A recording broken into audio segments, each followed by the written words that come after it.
To install the shims you've just made, lay your saddle upside down on your padded surface, take your screw gun, and remove all 4 screws in the front of the saddle.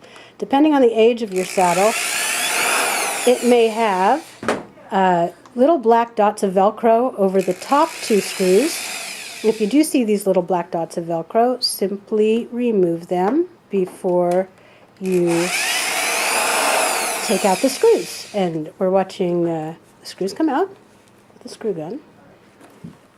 2 are gone. 3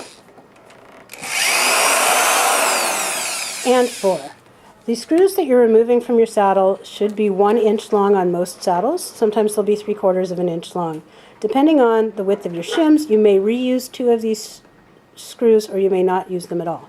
Now you'll take the shims you just made and insert them between the gullet plate and the tree of the saddle by lifting the plate, putting the shim underneath, lining the plate back up so the hole in the plate matches the hole in the saddle.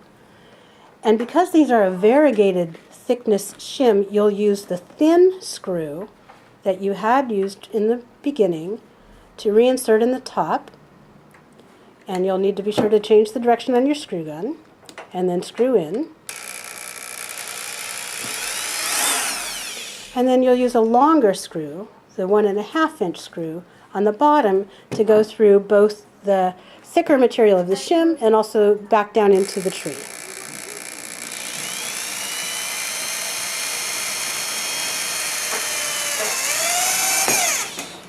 When you're finished on the left, repeat the process on the right. And again, just lift the gullet plate, insert your shimming material, thin edge at the top because you've cut this shim to be diagonal.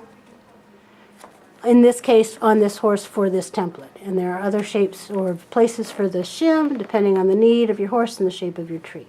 So again, the shorter screw goes in the top where the shim is thinner.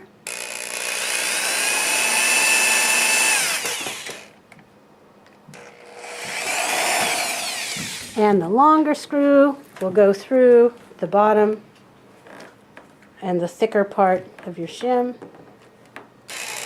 once you have the screw well seated.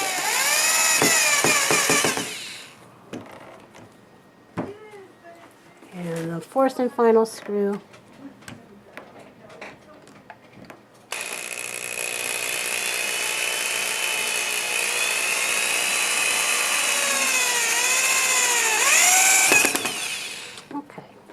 And then to finish, hold the saddle up onto your templates and check to see that your new angles with shims installed do in fact resize your tree in a way that makes you feel that you'll have good confidence fitting this tree with these angles to your horse. And you can see now the tree is essentially parallel to the tracings of the horse.